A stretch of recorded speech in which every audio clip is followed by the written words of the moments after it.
Hello guys, আসসালামু আলাইকুম। কেমন আছেন সবাই? আশা করি ভালো আছেন। আজকে আপনাদের জন্য নিয়ে আসলাম নতুন একটি ব্লগ। বরাবরত পাহাড় ও সমুদ্র আমার পছন্দের স্থান। আজ আমরা যাচ্ছি প্রকৃতি কন্যা খ্যাত জাফলংয়ের উদ্দেশ্যে।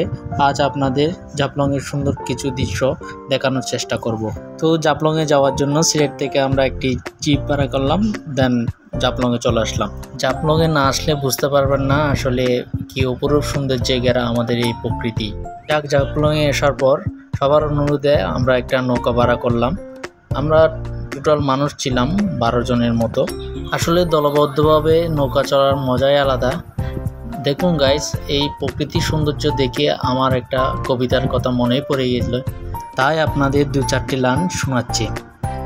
রূপে অপরূপ তুমি কেড়েছ শত ভ্রমণের পিপাসুর মন, সাদা পাথরের সাথে মিঠা জলে কি অদ্ভুত মিলন। পাহাড়ের প্রেমে ছবি তুমি, বিধাতার নিজ হাতে আঁকা, মন গড়া রূপ যেন তোমার সবুজ রং মাখা। ধন্যবাদ গাইজ, আজকের মতো শেষ করছি। আরও নতুন নতুন ভিডিও পেতে চ্যানেলটি সাবস্ক্রাইব করুন, বেশি বেশি লাইক করুন, শেয়ার করতে কিন্তু ভুলবেন না। ভালো থাকবেন, সুস্থ থাকবেন। আল্লাহ হাফেজ।